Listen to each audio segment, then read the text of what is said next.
दिव्य सरदार news, सब पर नजर, सबकी खबर। माता की, भारत माता की। आपकी बार, आपकी बार, आपकी बार। धन्यवाद। આપણે આપણા માનનીય પ્રધાનમંત્રીશ્રીનો બંને હાથ ઉપર કરી એમનું અભિવાદન કરીએ। ભારત માતા की, भारत माता की। वंदे वंदे। आपकी बार, आपकी बार। धन्यवाद। खूब खूब आभार पूनमबेन। अपनी वच्चे 2047 विकसित भारतना स्वप्नद्रष्टा आदरणीय प्रधानमंत्री श्री नरेन्द्रभाई मोदी अपनी वच्चे उपस्थित है, त्यारे आपणे बधाए जयघोष साथे एमने વધાવ્યા છે। હું आदरणीय प्रधानमंत्रीजीना स्वागत માટે આપણા મુખ્યમંત્રી શ્રી ભૂપેન્દ્રભાઈ પટેલ સાહેબને વિનંતી કરીશ કે હાલારની પ્રસિદ્ધ હાલારી પાક અને બાંધણીથી આદરણીય પ્રધાનમંત્રીશ્રીનું સ્વાગત આપણા મુખ્યમંત્રી શ્રી ભૂપેન્દ્રભાઈ પટેલ સાહેબ સાથે બંને ઉમેદવારો જોડાશે, આદરણીય શ્રી પૂનમબેન અને શ્રી અર્જુનભાઈ। આદરણીય પ્રધાનમંત્રીશ્રી જ્યારે આ સ્ટેજ ઉપર છે ત્યારે આપને કહેતા હું આનંદ અનુભવું છું કે એમના હૃદયમાં સતત છેવાડાના માનવીના હિત વૈસા છે, ત્યારે આ મંચ ઉપર એમની સાથે જામનગરના 85 યર્સના શ્રી મણિબેન સૌજીભાઈ વસોયા જેવો ખેલ મહાકુંભની અંદર ગોલ્ડ મેડલ સાથે અહીંયા આપણો જુસ્સો વધારવા માટે ઉપસ્થિત છે। આપણે બધા તાળીઓથી વધાવીએ। એવા જ આપણા ચંદ્રિકાબેન રસિકલાલ રામાવત જેવો આપણા આવાસ યોજનાના લાભાર્થી છે, તેઓ પણ આપણી વચ્ચે ઉપસ્થિત છે। એવા જ આપણા ડોક્ટર વત્સલ વિજયભાઈ ટાંક જેવો સ્કોલરશિપ સાથે સરકારની સહાયથી એક સામાન્ય પરિવારના ડોક્ટર બન્યા છે। શ્રી પરેશભાઈ પનારા જેવો એક ખેડૂત તરીકે કિસાન સન્માન નિધિના તેઓ લાભાર્થી છે, અને જીજ્ઞાબેન જેવો ઉજ્જવલા યોજનાના લાભાર્થી છે। એમ મંચસ્થ આપણી વચ્ચે છે, ત્યારે હું આપણે આદરણીય મુખ્યમંત્રી શ્રી ભૂપેન્દ્રભાઈ પટેલ સાહેબને વિનંતી કરીશ કે તેઓ આજના પ્રસંગે એમનું માર્ગદર્શન કરે। આદરણીય શ્રી ભૂપેન્દ્રભાઈ પટેલ સાહેબ, આપણે એમને પણ જયઘોષથી વધાવીએ। ભારત માતા કી।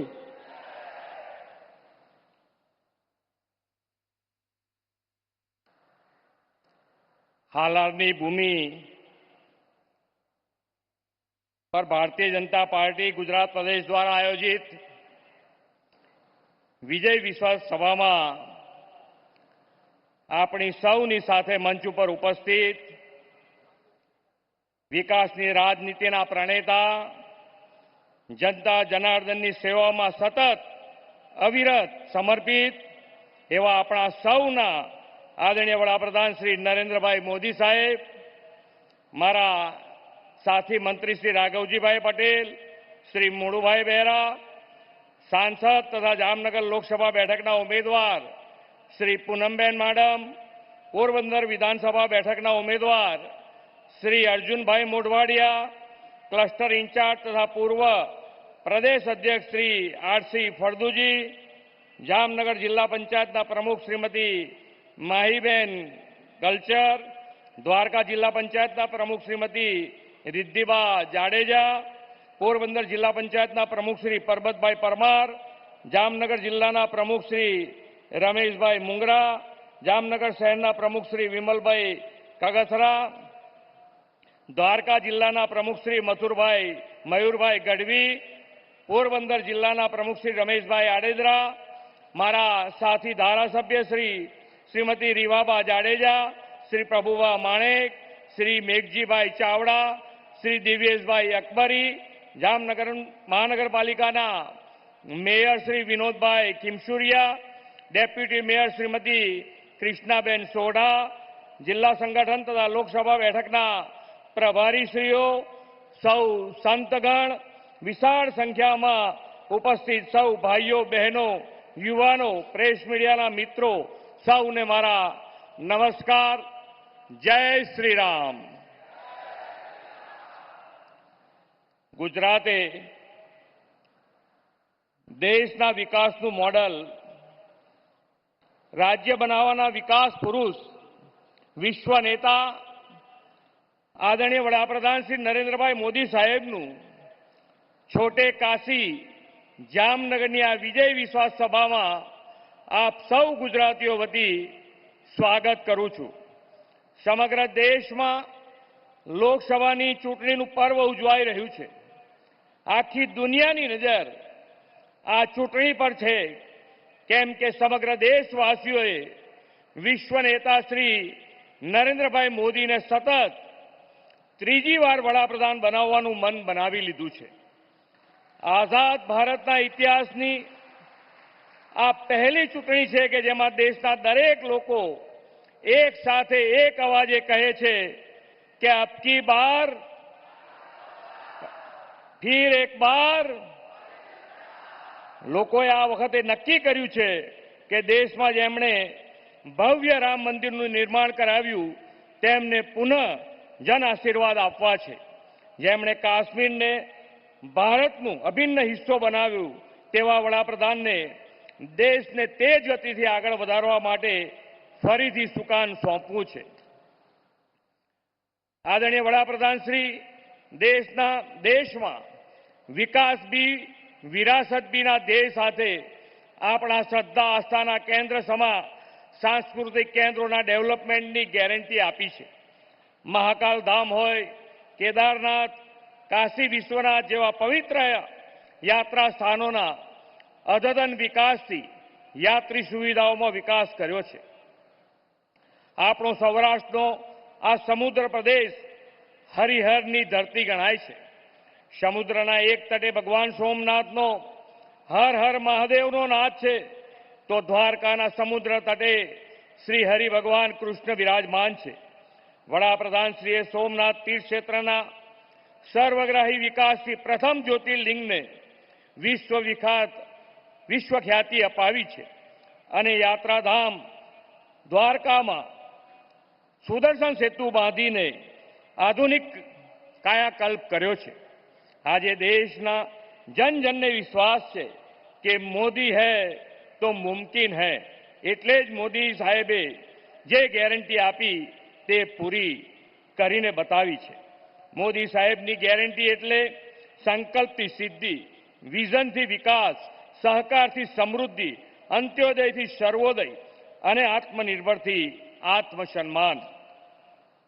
આજે સૌ કોઈ માને છે કે મોદી સાહેબનું શાસન એટલે સૌનું કલ્યાણ, સૌનો વિકાસ, સૌની સુરક્ષા, સૌની સલામતી અને રાષ્ટ્રહિત પ્રથમના ભાવથી ચાલતું શાસન. વડાપ્રધાન શ્રી નરેન્દ્રભાઈ મોદીના નેતૃત્વમાં દેશ આજે એકમાત્ર ભારતીય જનતા પાર્ટી એવી પાર્ટી છે જે નેશન ફર્સ્ટના મંત્ર સાથે ચાલી રહી છે અને રાષ્ટ્ર વિકાસનો સંકલ્પ ધરાવતી પાર્ટી છે. અને એટલે જ આજે દેશની જનતા કહી રહી છે શ્રી નરેન્દ્રભાઈ ત્રીજી ટર્મમાં નરેન્દ્રભાઈની ત્રીજી ટર્મમાં ભારત ત્રીજી સૌથી મોટી આર્થિક તાકાત બને, દેશના દુશ્મનોમાં ડર કાયમ રહે, રોકાણ અને નોકરીની તકો સતત વધતી રહે, ભારતમાં ઝડપથી આધુનિક ઇન્ફ્રાસ્ટ્રક્ચરનું નિર્માણ થતું રહે, આત્મનિર્ભર ભારત અભિયાન સફળ બને, ખેડૂતોને સન્માન નિધિ મળતી રહે અને દરેક યોજનાનો લાભ 100% લાભાર્થીઓ સુધી પહોંચતો રહે. તે માટે નરેન્દ્રભાઈના નેતૃત્વવાળી ભાજપ સરકાર જરૂરી છે. રાષ્ટ્રહિતને વરેલી પાર્ટીના ભાજપના ઉમેદવારોને પ્રચંડ જનસમર્થન આપીને વિજયી બનાવીએ અને વિકસિત ભારતથી વિકસિત ગુજરાતના નિર્માણમાં ગુજરાત અગ્રેસર રહેશે એવા વિશ્વાસ સૌને સમગ્ર ગુજરાત વતી વડાપ્રધાન શ્રી નરેન્દ્રભાઈને આપીને વિરમું છું. ભારત માતા કી જય. વંદે માતરમ. જય જય ગરવી ગુજરાત.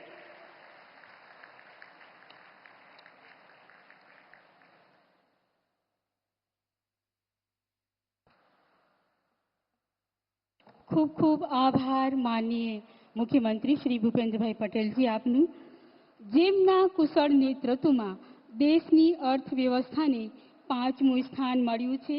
એવા આપણા સન્માનીય પ્રધાનમંત્રી શ્રી સનાતન સંસ્કૃતિનું જેમના માધ્યમથી સમગ્ર વિશ્વમાં જયઘોષ થયો છે એવા આપણા માનનીય શ્રી વડાપ્રધાન નરેન્દ્રભાઈ મોદીજી, સરદાર વલ્લભભાઈ પટેલનું અખંડ ભારતનું સ્વપ્ન જેમને કાશ્મીરમાંથી 370ની કલમ હટાવી પૂરું કર્યું છે એવા આપણા સન્માનીય પ્રધાનમંત્રી શ્રી નરેન્દ્રભાઈ મોદીજીને હું તેમનું ઉદ્બોધન કરવા માટે આમંત્રણ આપું છું. સન્માનીય શ્રી નરેન્દ્રભાઈ મોદીજી.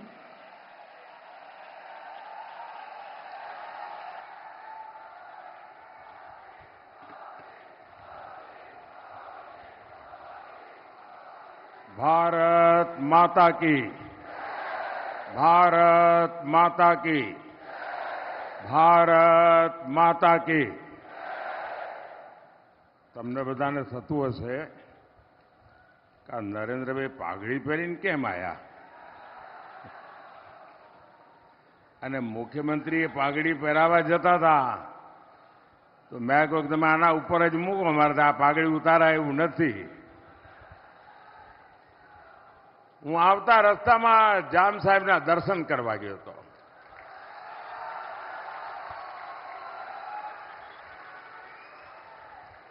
અને મારું સૌભાગ્ય છે કે મારા ઉપર એમનો ખૂબ અનન્ય પ્રેમ રહ્યો છે.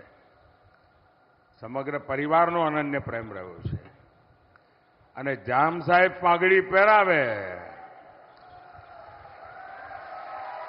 પછી તો કઈ બાકી જ ના રે ભાઈ. અને એટલે મેં કહ્યું મારે માટે તો જામ સાહેબની આ પાઘડી મોટો પ્રસાદ છે. અને જામનગર સાથેનો મારા નાતાની અનેક વિશેષતાઓ રહેલી છે. ગયા 2 દિવસથી હું ગુજરાતમાં ભ્રમણ કરી રહ્યો છું. આમ તો કઈ ગુજરાતમાં વોટ માંગવા ના આવવાનું હોય.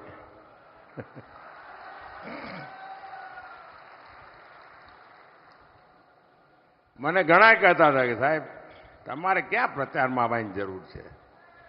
મેં કહ્યું ભાઈ પ્રચારમાં ને પ્રેમમાં બહુ ફરક હોય. હું પ્રચાર માટે નથી આવ્યો, હું તો પ્રેમનો આસ્વાદ લેવા આવું છું. ગુજરાતની ધરતીએ જે પ્રેમ આપ્યો છે, તે આશીર્વાદ આપ્યા છે, એ તો મોટી મૂડી છે. અને આજે જ્યારે જામનગર આવ્યો છું ત્યારે અનેક જૂની વાતો તાજી થાય. કારણ કે એ સંગઠનનું કામ કરતો ત્યારે પણ આવતો. પણ એકવાર બહુ મહત્વની ઘટના બની. બુચ્ચર મોરીની યુદ્ધની વાત. અને મને આપણા ક્ષત્રિય સમાજના આગેવાનો નિમંત્રણ આપવા આવ્યા.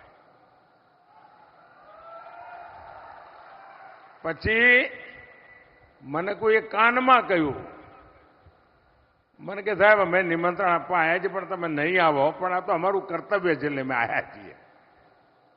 કેમ નહીં આવો? મને કે સાહેબ કોઈ મુખ્યમંત્રી ના આવે. કેમ ના આવે? કે અમે બધા મુખ્યમંત્રીને ટ્રાય કર્યો છે. તો બસ થયું શું? તો કે સાહેબ ત્યાં એવી માન્યતા છે કે જ્યાં આટલા બધા વીરોએ શહીદ થયા, જેમના પાળિયા ત્યાં દેખાતા હોય, પૂજાતા હોય, પણ ગુજરાતના મુખ્યમંત્રીઓના કાનમાં કોકે ભેળવી દીધું છે કે તમે આ બુચ્ચર મોરીના એમાં જાઓ તો તમે મુખ્યમંત્રી પદ તમારું જતું રહે. અને એટલા માટે એકે મુખ્યમંત્રી આવતા નહોતા. મેં કહ્યું કે મારા ક્ષત્રિય સમાજના આ બલિદાન સામે આ મારા મુખ્યમંત્રી પદની કોઈ કિંમત નથી. હું આવીશ અને હું આવ્યો અને ખૂબ ઠાઠથી એક કાર્યક્રમને મેં વધાવ્યો પણ કર્યો અને એને વધાર્યો પણ કર્યો. એટલે જામનગર સાથેની મારી એવી અનેક યાદો સાથે આજે ફરી જ્યારે જામનગર આવ્યો છું ત્યારે અનેક વાતો કરવાનું મૂડ છે. જ્યાં જ્યાં હું ગયો છું અપાર આશીર્વાદ, અભૂતપૂર્વ ઉત્સાહ અને ઉમંગના મેં દર્શન કર્યા છે. અને આ વખતે હિન્દુસ્તાનમાં જ્યાં જ્યાં ગયો, 2014ની ચૂંટણીમાં પણ ગયો तो भाई ये जो तस्वीर लेके खड़े हैं ना, कृपा करके आप बैठिए आप जो लाए मैंने दर्शन कर लिए। प्लीज, आप पीछे परेशान करते हैं लोगों को। प्लीज आप बैठिए। आप जो लाए वहां लेकर के बैठिए। सब हो गया, हो गया। बैठिए आप, बैठिए आप बैठिए वहां। आपका प्यार मेरे सर आंखों पर बाबा।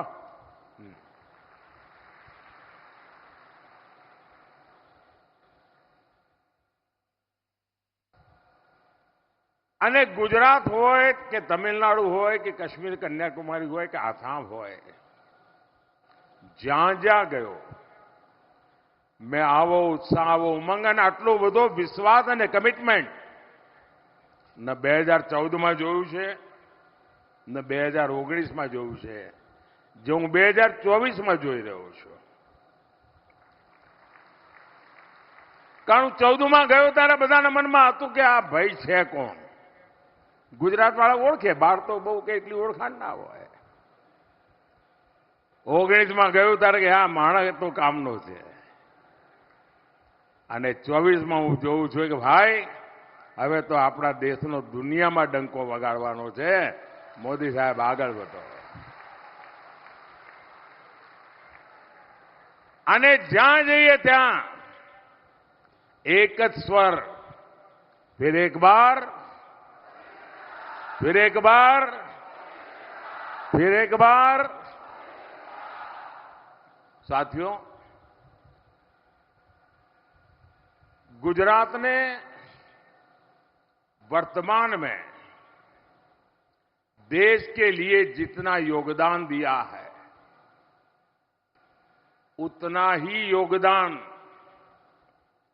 अतीत में भी दिया है. जामनगर के महाराजा दिग्विजय सिंह जी ने द्वितीय विश्व युद्ध के समय पोलैंड के नागरिकों को यहां जामनगर में शरण दी थी. और आज भी पोलैंड की पार्लियामेंट का सत्र जब शुरू होता है तो सबसे पहले जामनगर का स्मरण होता है, दिग्विजय जी महाराज साहब का स्मरण होता है, बाद में पार्लियामेंट शुरू होती है. और उन्होंने जो बीज बोए उसके कारण आज भी पोलैंड के साथ हमारा रिश्ता बहुत मजबूत हुआ है. और जैसा मैंने कहा, जाम साहब के परिवार के साथ मेरा जो नाता रहा है, उनका जो आशीर्वाद रहा है, तो आज मैं यहां आते समय उनके आशीर्वाद लेने गया था और उन्होंने मुझे प्यार से पगड़ी पहनाई, आशीर्वाद दिए. और जब जाम साहब विजयी भव कहते हैं तो फिर वो विजय निश्चित हो जाता है. हमारे देश के राजा महाराजाओं ने अखंड भारत बनाने के लिए अपना पीढ़ियों का राजपाट दे दिया था. उनके योगदान को ये देश कभी भूल नहीं सकता है. लेकिन आजादी के 75 साल के बाद भी इतिहास की इस महत्वपूर्ण घटना को नकार दिया गया. आज भी शाहजादे जो भाषा बोलते हैं वो ये देश स्वीकार नहीं कर सकता है. लेकिन मैंने भारत की एकता में सरदार वल्लभ भाई पटेल का जो योगदान रहा है और दुनिया का सबसे बड़ा स्टैच्यू बनाया, और वहीं पर देश की एकता के लिए योगदान देने वाले राज परिवारों का म्यूजियम में बना रहा हूं.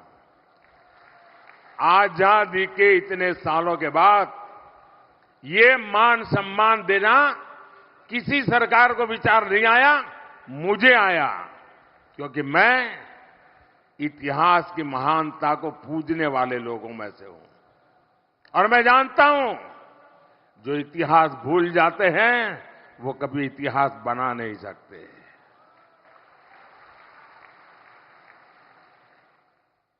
साथियों, कुप्रचार से शुरू हुई कांग्रेस की राजनीति आज कुंठा गर्त में गिर चुकी है.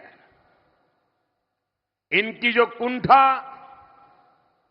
पहले गुजरात को लेकर थी, आज कांग्रेस के भीतर देश की प्रगति को लेकर भी वही कुंठा, वही नफरत रग रग में भरी पड़ी है।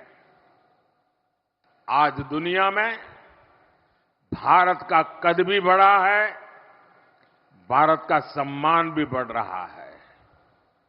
तो कांग्रेस के शहजादे और उनका पूरा इकोसिस्टम विदेशों में जाकर भारत को बदनाम करने के लिए लंबे लंबे भाषण देकर आते हैं।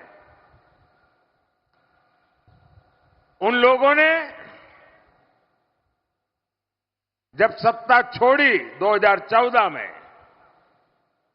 तब हमारे देश की अर्थव्यवस्था दुनिया में 11 नंबर पर थी।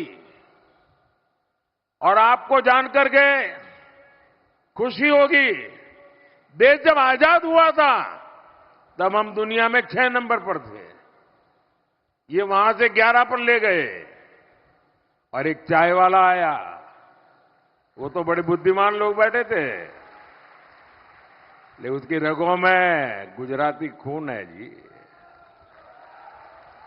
और दुनिया में 11 नंबर की जो इकोनॉमी थी, वो अब 5 नंबर पर पहुंच गई है। और मुझे आपका आशीर्वाद सत्ता सुख के लिए नहीं चाहिए, पद प्रतिष्ठा के लिए नहीं चाहिए। 2014 में प्रधानमंत्री का शपथ लेने के बाद इतिहास में नाम दर्ज हो चुका है। मोदी न इसके लिए जीता है, न मोदी उसके लिए सपने से अपने संजोता है। मोदी आपसे आशीर्वाद मांग रहा है। मन में एक संकल्प है, उस संकल्प को मुझे ये तीसरे टर्म में पूरा करना है। और मेरा संकल्प है, हिंदुस्तान को दुनिया की पहली 3 अर्थव्यवस्थाओं में ला करके रखूंगा।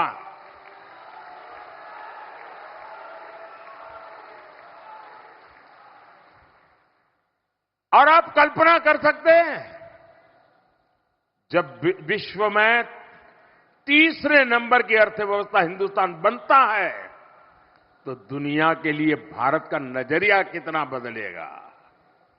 भारत की आवश्यकताओं की पूर्ति,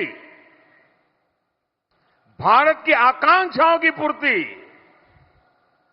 भारत के नौजवानों के सपनों को साकार करने का सामर्थ्य हिंदुस्तान का अपना होगा। भारत आत्मनिर्भर होगा। हिंदुस्तान को दुनिया में कभी भी किसी के पास हाथ फहराने की जरूरत नहीं पड़ेगी। ऐसा हिंदुस्तान बनाने के लिए मुझे आशीर्वाद चाहिए साथियों। कांग्रेस के बड़े बड़े विद्वान देश की प्रगति को नीचा दिखाने के लिए कहते हैं कि तीसरे नंबर की इकोनॉमी बनने के लिए करने की क्या जरूरत है, सोते रहो भाई। जो लोग हर चीज का सॉल्यूशन खटाखट करके गरीबी दूर होगी कहते हैं, एक झटके में बोले गरीबी दूर होगी।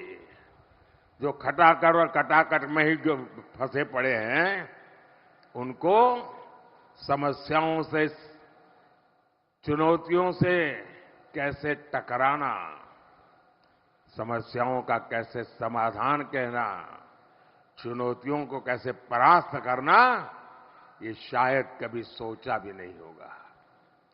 साथियों, नीति क्या होती है, निर्णय क्या होते हैं, और जब नीयत साफ होती है ना, तो नतीजे भी तो शानदार होते हैं। साथियों, कांग्रेस का जहर इतना बढ़ चुका है, इतना बढ़ चुका है, पता नहीं 4 जून आते आते ये विष कहां कहां फैल जाएगा। जब कांग्रेस का मैनिफेस्टो आया, तब मैंने देश को चेताया था खास करके देश में जो विचारक वर्ग है उनको मैंने इशारा किया था कि कांग्रेस का मैनिफेस्टो देश के लिए खतरे की घंटी है। और मैंने साफ साफ कहा था कि मैं कांग्रेस के मैनिफेस्टो में मुस्लिम लीग की छाप देख रहा हूं। तो कुछ लोगों को शायद लगा होगा ये तो एक पॉलिटिकल स्टेटमेंट है, लेकिन जब उसकी बारीकियों में लोग जाने लगे तो देश बेचैन बनता गया। जो भाषा मुस्लिम लीग बोलती थी, देश के आजादी के पहले भारत का विभाजन की भाषा, जो नैरेटिव गढ़े गए थे, दुर्भाग्य से आज कांग्रेस का मैनिफेस्टो उन्हीं बातों को लेकर के आज देश के वासियों से वोट मांग रहे हैं। इंडिया अलायंस की रैलियों में इंडिया अलायंस के नेता मुस्लिम वोटर्स को वोट जिहाद करने की अपील कर रहे हैं, और वो भी कोई मदरसा से निकला हुआ बच्चा नहीं बोल रहा है। कांग्रेस के टॉप लीडरशिप में बैठने उठने वाले बहुत पढ़े लिखे परिवार के कांग्रेस के नेता वोट जिहाद की बात कर रहे हैं।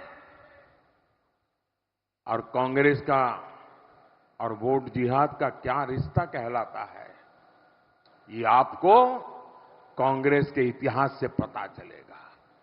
आप याद करिए, जब देश में जिहाद के नाम पर आतंकी हमले होते थे, तब उन आतंकियों की वकालत में सबसे पहले कांग्रेस के लोग आते थे। कश्मीर में अलगाववादी जिहादियों की मेजबानी तब के प्रधानमंत्री करते थे, तस्वीरें मौजूद है। मुंबई में आतंकी हमला हुआ 26/11 को,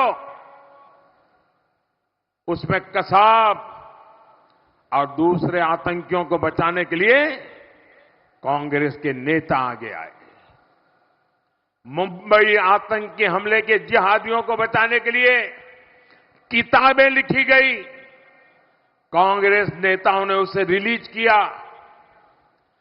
दिल्ली में बाटला हाउस एनकाउंटर में जिहादी आतंकवादी मारे गए तो कांग्रेस की मैडम, उनके आंखों में आंसू बह रहे थे, रुकते नहीं थे। ये कांग्रेस के नेता कह रहे। अफजल गुरु को फांसी हुई, उसे माफी दिलाने के लिए इसी इकोसिस्टम के लोग सुप्रीम कोर्ट से लेकर राष्ट्रपति तक पहुंच गए थे।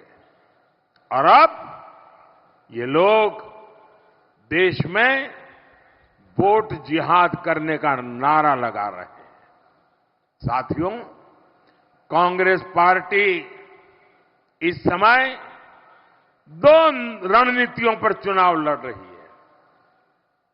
पहला, जाति के नाम पर समाज को बांटना।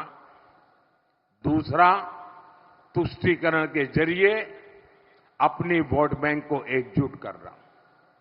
इसलिए कांग्रेस पार्टी ने पहले दलित, आदिवासी और पिछड़ा वर्ग के आरक्षण को लेकर झूठी, 100% झूठी अफवाहें फैलाना, चारों तरफ चू चू चू करना शुरू कर दिया। इसे चुनाव का एजेंडा बनाने की कोशिश की। और अब कांग्रेस आरक्षण के खिलाफ अपने असली मकसद में जुट गई है। Congress party SC, ST, OBC का आरक्षण उनसे छीनकर, उसमें से हिस्सा लेकर एससी, एसटी, ओबीसी समुदाय को अन्याय करके धर्म के आधार पर आरक्षण के लिए संविधान परिवर्तित करना और मुसलमानों को आरक्षण देना, इसके लिए तैयारी कर रहे हैं। कर्नाटका में कांग्रेस ने क्या किया? रातों रात फतवा जारी किया, एक हुक्म निकाला और कर्नाटका के जितने मुस्लिम समाज के लोग हैं उन सबको रातों रात ओबीसी घोषित कर दिया। सब मुसलमान ओबीसी। कर्नाटका में जो संविधान के द्वारा 27% रिजर्वेशन ओबीसी समाज को मिला था, रातों रात उसमें डाका डाला और ओबीसी समाज का जो हिस्सा था वो लूट लिया, धर्म के आधार पर आरक्षण देकर के। और जब देश का संविधान बना था, महीनों तक चर्चा हुई थी। देश के उस जमाने के कांग्रेस के आजादी के आंदोलन के दिग्गज नेताओं ने संविधान बनाया, विचार विमर्श किया, और उसमें कोई आरएसएस बीजेपी वाला नहीं था। देश के गणमान्य विद्वान थे, बाबा साहब आंबेडकर थे, और उन्होंने चर्चा करके तय किया कि भारत जैसे देश में धर्म के आधार पर आरक्षण नहीं दिया जा सकता। बाबा साहब आंबेडकर ने विस्तार से कहा कि धर्म के नाम पर आरक्षण देश के लिए कितना बड़ा खतरा पैदा करेगा। बाबा साहब आंबेडकर ने साफ साफ इनकार कर दिया, और देश का जो संविधान बना वो संविधान धर्म के आधार पर आरक्षण के लिए मनाही करता है। दलित, आदिवासी, ओबीसी, संविधान उसके लिए परमिशन देता है। लेकिन कांग्रेस पार्टी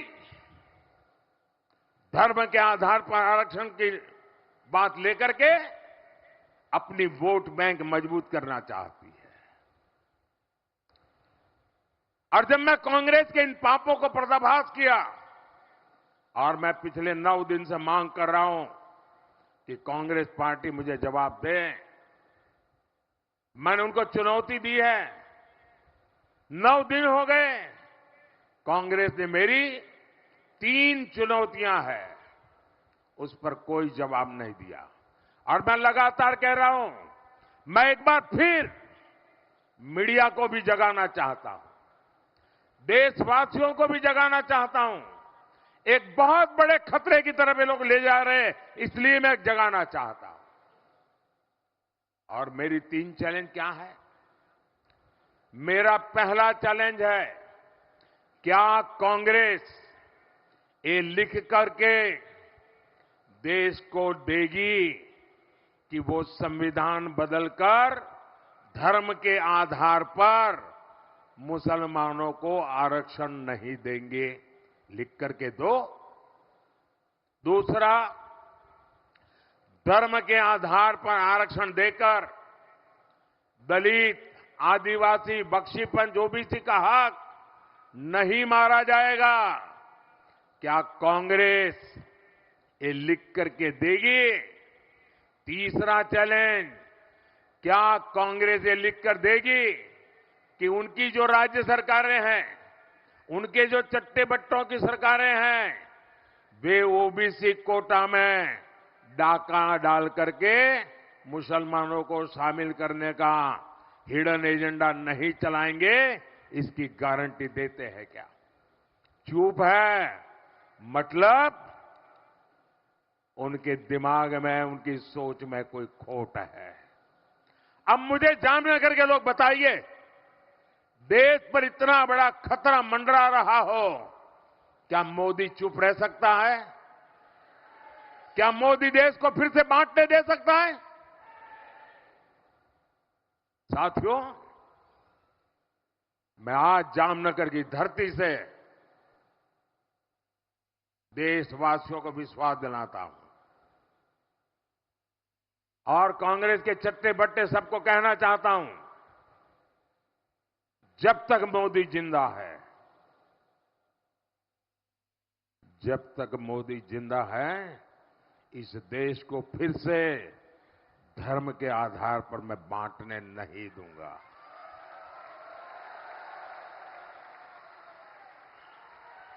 धर्म के आधार पर दलित, आदिवासी, बख्शीपांच इनके हक छीनने नहीं दूंगा। ये जिंदा हूं तब तक मैं लड़ता रहूंगा। और कांग्रेस जवाब देने के बजाय मुंह छिपाकर देशवासियों की आंख में धूल झोंक रही है। साथियों, कांग्रेस के लोग, उसके शहजादे, पूरी उनकी इकोसिस्टम हमारी आस्था पर प्रहार करने का कोई मौका नहीं छोड़ते। आपको याद होगा, कुछ समय पहले मैं विकास कार्यों के एक काम को करने के लिए द्वारिका आया था। द्वारिकाधीश के दर्शन के बाद मैं समुद्र के नीचे उस द्वारिका के दर्शन करने गया जिसका वर्णन हमारे धर्म ग्रंथों में आता है। मैंने समुद्र के भीतर कुछ देर ध्यान और पूजन भी किया। कांग्रेस के शहजादे को उससे भी तकलीफ है और मैं तो हैरान हूं, उत्तर प्रदेश में, बिहार में जो अपने आप को यदुवंशी कहते हैं, वो उनके साथ बैठे हैं जो श्री कृष्ण की द्वारिका को नकार देते हैं और जो शहजादा श्री कृष्ण की द्वारिका में पूजा अगर हो तो उसका मजाक उड़ाता है। उन्होंने कहा कि समुद्र के भीतर पूजा के लिए कुछ नहीं है। अरे जिसको मिनिमम नॉलेज नहीं है, ऐसे लोगों से क्या करना है? आप मुझे बताइए, इनकी हिम्मत है कि किसी दूसरे मजहब के बारे में ऐसी बात कर दे? ये किसी दूसरे की मजहब की बातों को झूठा कह सकते, उसके मजाक उड़ा सकते हैं? ये राम मंदिर का बहिष्कार करते हैं, द्वारका को झूठा बताते हैं, हिंदू धर्म की शक्ति, ऐलान कर दिया, हिंदू धर्म में जो शक्ति की कल्पना है मैं उस शक्ति का विनाश कर दूंगा। क्या इस देश में कोई शक्ति के विनाश की कल्पना कर सकता है क्या? हम शक्ति के उपासक हैं जी। ये कांग्रेस का चरित्र है। अभी तो उन्होंने कह दिया शिव और राम का भी झगड़ा करा दूंगा। उन्होंने ये भी कह दिया कि हम राम को पराजित करेंगे। क्या हो गया है कांग्रेस को? और इसलिए मैं कह रहा हूं, कांग्रेस से बहुत सावधान रहने की जरूरत है। अब मुझे बताइए भाई, किसी के भी मन में किसी कारण से राजी नाराजी हो सकती है, लेकिन उसके लिए कांग्रेस को वोट देने की चर्चा कोई करे तो मैं जरा पूछना चाहता हूं कि भाई किसी को भारत में सरकार बनानी है तो उस पार्टी को कम से कम 272 सीट तो जीतनी पड़ती है कि नहीं जीतनी पड़ती? जरा बताइए ना। 272। अब भाजपा के सिवाय इस देश में एक भी पार्टी 270 सीट पर चुनाव नहीं लड़ रही है। और चुनाव ही नहीं लड़ रहे हो और आप प्रधानमंत्री बनना। अब मुझे आप पर पूछना है, मुझे गुजरात के नागरिकों को, देश के नागरिकों को पूछना है कि जो 272 सीट पर चुनाव नहीं लड़ रहे जी, उसको वोट देकर के वोट क्यों बर्बाद कर रहे हो रे? कोई लॉजिक है क्या? और आपको क्या पड़ी है कि वोट देने का सोच रहे हो?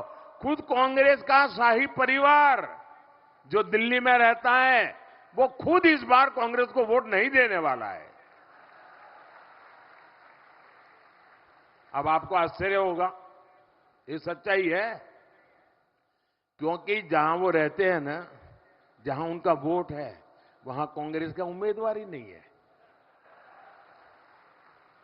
यहां हमारे अहमद भाई का परिवार, अहमद भाई कांग्रेस का बहुत बड़े नेता रहे, वो परिवार भी इस बार कांग्रेस को वोट नहीं दे पाएगा। वहां भी कांग्रेस का उम्मीदवार नहीं है भरूच में। भावनगर में उनके एक बहुत बड़े नेता बड़बोले रहते हैं, अगर वोट उनका भावनगर में है तो वो भी कांग्रेस को वोट नहीं दे पाएंगे। जिस कांग्रेस के नेता कांग्रेस को वोट नहीं दे रहे, देशवासियों को क्या जरूरत है भाई उसको वोट दे करके वोट बगाड़ दे की।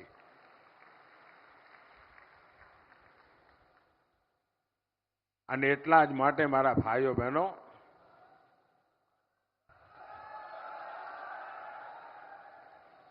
આજે હું જ્યારે જામનગરની ધરતી પર આશીર્વાદ લેવા આવ્યો છું ત્યારે આ સમયગાળા તમે જુઓ, હું જ્યારે ગુજરાતમાં હતો ત્યારે પાણી તરફ આપણે ખૂબ મોટી શક્તિ લગાવી। આજે પૂરા ક્ષેત્રમાં આપણે કનેક્ટિવિટી માટે અભૂતપૂર્વ વિકાસ કરી રહ્યા છીએ। अमृतसर बठिंडा जामनगर कॉरिडोर 80,000 करोड़ रुपया। आप विचार करो કેટલી મોટી તાકાત ઉભી થવાની છે। ધોરાજી જામકંડોરણા કાલાવાડ સેક્શનનું ચૌડીકરણ, રસ્તો પહોળો થઈ રહ્યો છે। અહીંયા દ્વારકામાં સુદર્શન સેતુ, હવે સુદર્શન સેતુ જોવા માટે ટુરિસ્ટો આવવા માંડે અલગથી। नहीं तो पहला बेट द्वारका जવું तो तकलीफ पड़ती थी भाई, राह जोवी पड़ती थी। અને દરિયો ગાંડો થયો હોય તો પાછું 2 દાડા રોકાઈ જવું પડે। આજે સુદર્શન સેતુ એક નજરાણું બની ગયો। જામનગર અમદાવાદ વંદે ભારત ટ્રેન, બાબા પ્રવાસ ના કરવો તો સ્ટેશન પર લોકો ટ્રેન જોવા જાય છે, ટ્રેન જોડે ફોટો પડાવે છે।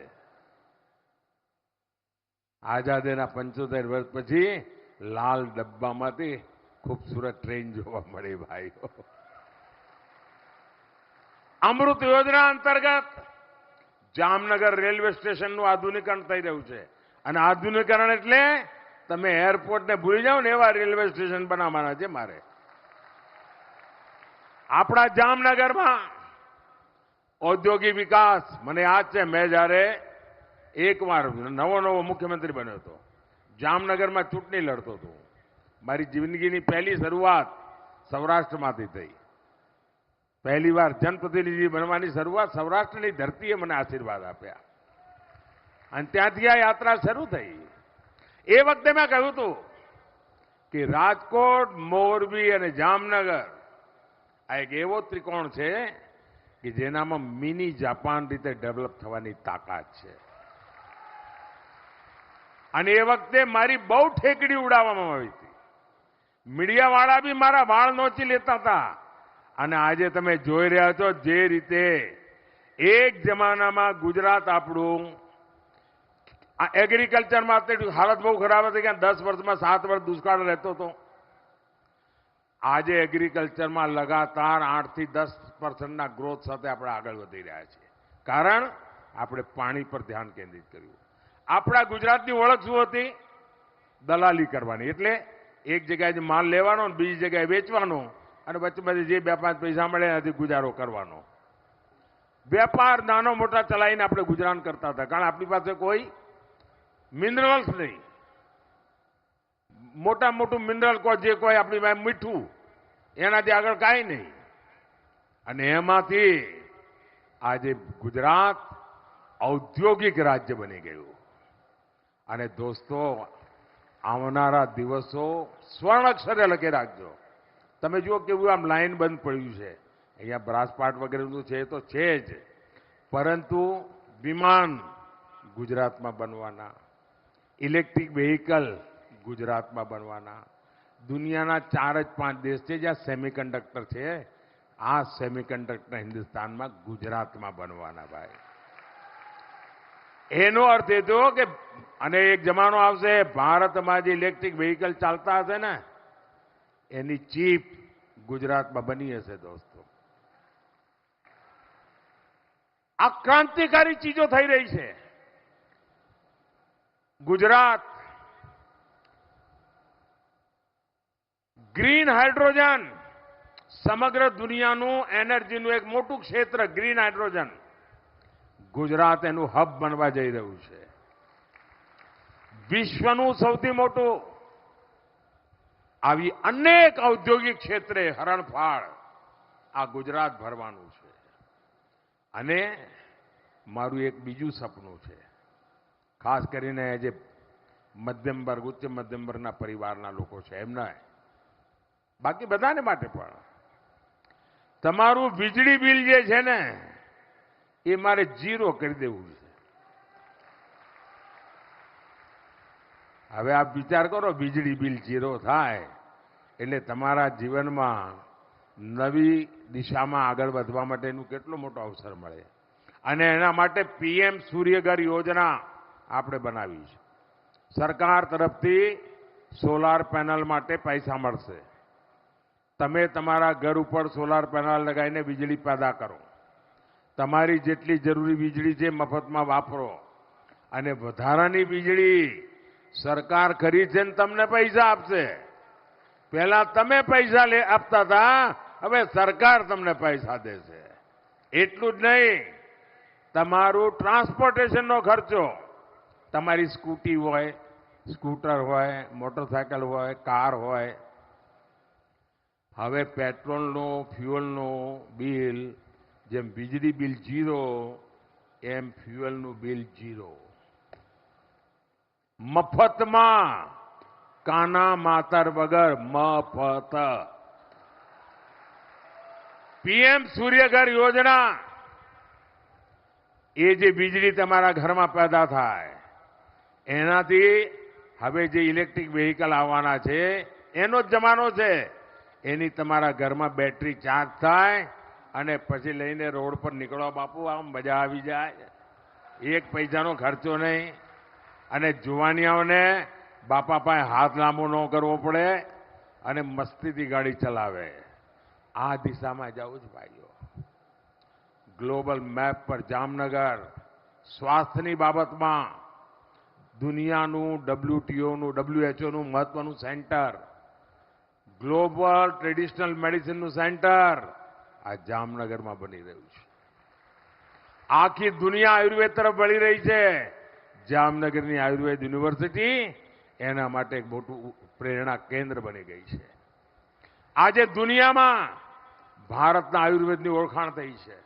આપણે 2023ને મિલેટ યર તરીકે મનાવ્યું. આપણો નાનો કિસાન, પાણીનો જે આવડો ઓછો હોય તે આપણું મોટું અનાજ પાકે, જુવાર ને બાજરો ને એ બધું. એને કોઈ પૂછતું નહોતું. ઘરમાં છોકરાઓને લાગે આ તો બધું આઉટડેટેડ છે. આજે પુરવાર થઈ ગયો. એ આપણા પૂર્વજો જે ખાતા હતા ને જુવાર ને બાજરી ને બધું, એ સુપર ફૂડ છે, સુપર ફૂડ. અને મિલેટ યર આપણે મનાવ્યું. એનું નામ હવે નક્કી કર્યું શ્રી અન્ન, કારણ હિન્દુસ્તાનમાં અલગ અલગ જગ્યાએ અલગ અલગ નામ છે. હવે આ શ્રી અન્ન દુનિયામાં, અને અમારું સપનું છે દુનિયાના ડાઇનિંગ ટેબલ પર આ ભારતના નાના નાના ખેડૂતોએ ઉગાડેલું આ શ્રી અન્ન ખવાય. અને હું છેલ્લે જ્યારે અમેરિકા ગયો હતો, અમેરિકાના રાષ્ટ્રપતિએ પહેલીવાર ભારતના પ્રધાનમંત્રીને આટલું બધું સન્માન આપ્યું હતું. હિન્દુસ્તાનના એક પણ પ્રધાનમંત્રીને એ સન્માન નહોતું મળ્યું. અને મોટો ભોજન સમારંભ ગોઠવ્યો હતો. એ ભોજન સમારંભની વિશેષતા એ હતી કે દરેકના ભોજનની ડીશમાં વેજીટેરિયન ખાવાનું હતું. એટલું જ નહીં, આ આપણો જુવાર બાજરી મિલેટ હતું, શ્રીઅન્નનું ભોજન હતું. વ્હાઇટ હાઉસમાં પણ સુપર ફૂડનું મહાત્મ્ય વધતું જાય છે. સાથીઓ, સૌની યોજના, એને તો જ્યારે મને યાદ છે, મેં આ રાજકોટમાં પ્રેસ કોન્ફરન્સ કરીને સૌની યોજનાની જાહેરાત કરી હતી, તો આ છાપાવાળા હેડલાઇન બનાવી હતી કે મોદીએ ચૂંટણીનું નવું ગતકડું કાઢ્યું. કારણ કે ચૂંટણીના થોડા દાડા પહેલા જ કર્યું હતું. આજે ધમધમાટ પાણી પહોંચે છે કે નહીં, તળાવ ભરાય છે કે નહીં? ભાઈઓ બહેનો, કચ્છના ખાવડા સુધી પાણી પહોંચાડ્યું. સૌની યોજનાએ એક નવું જીવતદાન આપ્યું છે. જામનગર જિલ્લાના 400થી વધારે ગામ, એમાં નળથી જળ મારી માતાઓ બહેનો પહેલા 1-2 કિલોમીટર માથે ગડુલા લઈને જતી હતી. આ મોદીએ તમારા ગડુલા ઉતારી દીધા અને નળથી જળ. અત્યારે બાટલામાં ગેસ આવે છે ને, હવે પાઇપલાઇનથી ગેસ આવશે. આ મોદીએ સાફ બધું ગોઠવેલું છે, નક્કી કરેલું છે. ડિફેન્સના બાબતમાં અહીંયા મોટો આપણો બેઝ છે. ડિફેન્સના ક્ષેત્રમાં આપણે આત્મનિર્ભર થઈ રહ્યા છે. અનેક ક્ષેત્રોમાં આગળ વધી રહ્યા છે. મારું કહેવાનું તાત્પર્ય એ છે ભાઈઓ કે ખૂબ મોટી સંખ્યામાં જ્યારે આગળ વધી રહ્યા છે ત્યારે મારી તમારી પાસે અપેક્ષા છે. તમારા આશીર્વાદ મારી જોડે છે. તમે 26 સીટો જીતાડવાના છો એ પણ મને ખબર છે. તમને પણ ખબર છે કે મોદી તો આપણા ઘરનું છોકરું છે, એની જોડે તો આપણે ઊભા જ રહેવું પડે. તમને ખબર છે. 7મી મે મારી અપેક્ષા છે. ગરમી ગમે તેટલી હોય, કામ ધામ ગમે તેટલું હોય, પણ આપણા ગુજરાતે આખા હિન્દુસ્તાનમાં સૌથી વધારે મતદાનનો રેકોર્ડ કરવો પડે. આપણા ગુજરાતે અત્યાર સુધીના મતદાનના બધા રેકોર્ડ તોડવા પડે. તોડશો? પ્રત્યેક પોલિંગ બૂથમાં જોર લગાવશો? ગમે તેટલી ગરમી હોય, પહેલા મતદાન પછી જલપાન. બીજી મારી અપેક્ષા વધુમાં વધુ પોલિંગ બૂથ જીતવા છે. લોકસભા કે વિધાનસભાની પેટા ચૂંટણીઓ જીતી જેવું જેટલું નહીં, મારે બધા પોલિંગ બૂથ આ વખતે જીતવા છે. તમારી મદદ વગર જીતાય? મદદ કરશો? આશીર્વાદ આપશો? જામનગરથી બેન પૂનમબેન ચૂંટણી લડી રહ્યા છે, એમને આપના આશીર્વાદ મળે. અને પોરબંદરથી અમારા સાથી અર્જુનભાઈ મોઢવાડિયા એ ચૂંટણી લડી રહ્યા છે. અમારા બંને સાથીઓને ભારી બહુમતથી વિજય બનાવો. આખું ગુજરાત વિજય બનાવે. આજે જામનગરના આંગણેથી અહીંથી મારે કલકત્તા માટે વિદાય લેવી છે. આવતીકાલે બંગાળમાં ગુજરાતના ઉત્સાહ ઉમંગની વાત કરીશ. ફરી એક વાર મારી સાથે બોલો, ભારત માતા કી. फिर एक बार, फिर एक बार, फिर एक बार, अब की बार, अब की बार, अब की बार, भारत माता की. खूब खूब धन्यवाद. ખૂબ ખૂબ આભાર પ્રધાનમંત્રી શ્રી દ્વારા. ખૂબ સુંદર આપને માર્ગદર્શન મળ્યું અને આપણે બધા હાલારની ધરતી ઉપર જેમણે સૌની યોજનાથી હાલારની ધરતીને તૃપ્ત કરી છે, ત્યારે આપણે બધા વિશ્વાસ અપાવીએ કે આપણે 7મી તારીખે આપણી તમામ તાકાત છે એ વોટિંગમાં લગાડશું. હું આદરણીય પ્રધાનમંત્રીશ્રીને આપના એક જયઘોષથી વિશ્વાસ અપાવીએ કે જામનગરની આ જનતા આપના વિશ્વાસને પૂરો કરશે. અબ કી બાર, ફિર એક બાર, ફિર એક બાર, અબ કી બાર. આ બધાનો ખૂબ ખૂબ આભાર. આદરણીય પ્રધાનમંત્રી શ્રી આપણી વચ્ચેથી કલકત્તા જવા માટે વિદાય લઈ રહ્યા છે. આપણે બધા પણ આપણી તમામ શક્તિ, તમામ તાકાત 7મી તારીખે મતદાનના દિવસે સવારે 7 થી સાંજના 6 સુધી અવિરત રીતે એક પણ વોટ આપણો બાકી ના રહે અને આપણી પરિશ્રમની પરાકાષ્ઠા સર્જી અને આપણી આવતી પેઢીના ભલા માટે અને સમર્થ ભારત, મજબૂત ભારત, સુરક્ષિત ભારતના સ્વપ્ન માટે આપણે બધા મતદાન કરીએ. અને જ્યારે દેશના પ્રધાનમંત્રી શ્રી જામનગર આવ્યા છે ત્યારે આપણે એમને એવો વિશ્વાસ અપાવીએ કે આપ જ્યારે જામનગરથી વિદાય થાવશો ત્યારે પોરબંદર અને જામનગર વિધાનસભા અને લોકસભા અને 26 લોકસભામાં 5 લાખ